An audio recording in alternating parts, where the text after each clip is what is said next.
Hello everyone, मेरे YouTube channel UPSC notes by Shikha में आपका स्वागत है। दोस्तों, आज हम बात करेंगे तृतीय गोलमेज सम्मेलन के विषय में, जो 17 नवंबर 1932 से 24 दिसंबर 1932 तक चला। तृतीय गोलमेज सम्मेलन का आयोजन लंदन में किया गया। इस सम्मेलन में 46 प्रतिनिधियों ने भाग लिया। कांग्रेस ने इस सम्मेलन में भाग नहीं लिया। भारत सचिव यानी कांग्रेस ने सिर्फ द्वितीय गोलमेज सम्मेलन में भाग लिया। प्रथम और तृतीय गोलमेज सम्मेलन में कांग्रेस ने भाग नहीं लिया।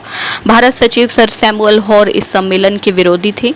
तृतीय गोलमेज सम्मेलन की समाप्ति 24 दिसंबर 1932 को हुई। इसके बाद एक श्वेत पत्र जारी किया गया। लॉर्ड लिथगो की अध्यक्षता में श्वेत पत्र पर विचार करने के लिए ब्रिटिश संसद की एक संयुक्त समिति गठित की गई। इस समिति की रिपोर्ट के आधार पर सैमुअल हॉर द्वारा भारत शासन अधिनियम हेतु ब्रिटिश संसद में बिल पेश किया गया। ब्रिटिश सम्राट ने अगस्त 1935 में इस विधेयक पर सहमति दी। यह विधेयक भारत शासन अधिनियम 1935 के नाम से जाना गया। भारत शासन अधिनियम 1935, भारत शासन अधिनियम 1919, 1909 और जितने भी चार्टर अधिनियम भारत में लाए गए, उन सब के विषय में हम एक अलग से वीडियो बनाकर आपको जानकारी देंगे जल्द ही। तो अब बात करते हैं 1935 के भारत शासन अधिनियम के बाद प्रांतीय चुनाव व मंत्रिमंडलों के गठन के विषय में। मई 1934 में पटना के कांग्रेस सम्मेलन में कांग्रेस के सदस्यों को फिर से विधानमंडलों के लिए चुनाव लड़ने की अनुमति मिल गई। नवंबर 1934 में केंद्रीय विधानमंडल के चुनाव में कांग्रेस को 75 में से 45 सीटों पर जीत हासिल हुई। तो भारत शासन अधिनियम 1935 के पारित होने से भारतीयों को प्रांतीय शासन के प्रबंधन का अधिकार मिल गया। परिणाम स्वरूप अनेक क्षेत्रीय पार्टियों की स्थापना हुई। 1936 में लखनऊ और फैजपुर में जवाहरलाल नेहरू की अध्यक्षता में हुए कांग्रेस के वार्षिक अधिवेशन में सभी गुट चुनाव में हिस्सा लेने के लिए तैयार हो गए। बंगाल में फजलुल हक ने कृषक प्रजा पार्टी की स्थापना की। डॉक्टर अंबेडकर ने मध्य प्रांत एवं बंगाल में इंडिपेंडेंस वर्कर पार्टी की स्थापना की। फरवरी 1937 में हुए प्रांतीय विधानमंडलों के चुनाव में अपने प्रतिद्वंदी दलों का सफाया करते हुए कांग्रेस ने 11 प्रांतों में से 5 प्रांतों में पूर्ण बहुमत प्राप्त किया। मद्रास, संयुक्त प्रांत, मध्य प्रांत, बिहार तथा उड़ीसा में कांग्रेस को पूर्ण बहुमत मिला। इन प्रांतों में कांग्रेस ने अपनी सरकार बनाई। बम्बई, असम तथा उत्तर पश्चिमी प्रांत में सबसे बड़ा दल होने के नाते वहां भी इसने अपनी सरकारें बनाई। बंगाल, पंजाब तथा सिंध में कांग्रेस को बहुमत नहीं मिला, क्योंकि ये क्षेत्र जो थे उस समय सांप्रदायिकता के प्रभाव में थे। बंगाल में कृषक प्रजा पार्टी तथा मुस्लिम लीग ने मिलकर संयुक्त सरकार का गठन किया, किंतु बाद में मुस्लिम लीग का मंत्रिमंडल गठित हुआ, जो 14 अगस्त 1947 तक सत्ता में रहा। पंजाब में यूनियनिस्ट पार्टी एवं मुस्लिम लीग ने मिलकर संयुक्त सरकार का गठन किया।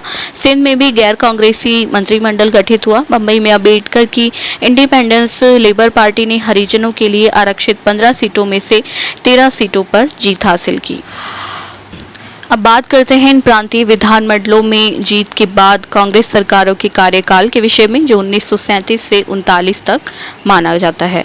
1937 ईस्वी के चुनाव में मिली सफलता का लाभ उठाते हुए कांग्रेस ने यह प्रमाणित कर दिया कि वह न केवल जन संघर्षों के लिए जनता का नेतृत्व करने में सक्षम है, बल्कि जनता के हित में राज सत्ता का उपयोग भी कर सकती है।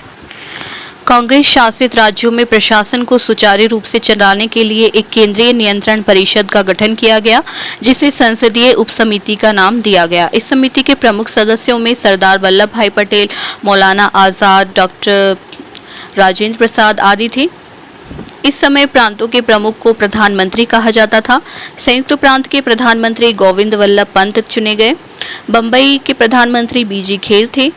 मद्रास के प्रधानमंत्री सी राजगोपालचारी, बिहार के श्री कृष्ण सिन्हा, उड़ीसा के BN दास, मध्य प्रांत के NB खरे के इस्तीफे के बाद में रविशंकर प्रधानमंत्री बने। असम में सादुल्ला के बाद गोपीनाथ बारदोलाई।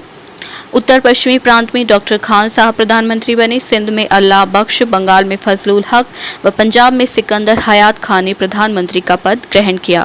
कांग्रेस की सरकारों ने 28 माह के छोटे समय में अनेक कार्य किए, जिसमें बिहार में काश्तकारी बिल पारित कराया गया। प्रांतों में सिंचाई सुविधाओं को बेहतर बनाने का प्रयास किया गया।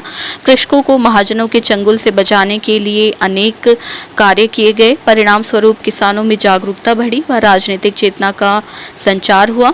श्रमिकों के कल्याण के लिए बहुत से कानून लागू किए गए। राजनीतिक कैदियों की रिहाई, नागरिक स्वतंत्रता तथा रचनात्मक कार्यक्रमों के क्षेत्र में कांग्रेस प्रधानमंत्रियों ने प्रशंसनीय कार्य किए। अनेक समाचार पत्रों तथा संगठनों से प्रतिबंधों को हटा दिया।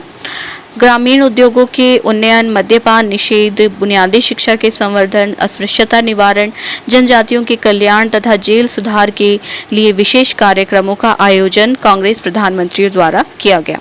कांग्रेस के मंत्रालयों ने ईमानदारी, जनसेवा व देशभक्ति के मानक स्थापित किए। सरकार ने द्वितीय विश्व युद्ध के समय एक पक्षीय घोषणा करके भारत को भी इस युद्ध में बिना पूछे शामिल कर लिया। परिणाम स्वरूप कांग्रेस के नेताओं ने विधानमंडलों से त्यागपत्र दे दिया।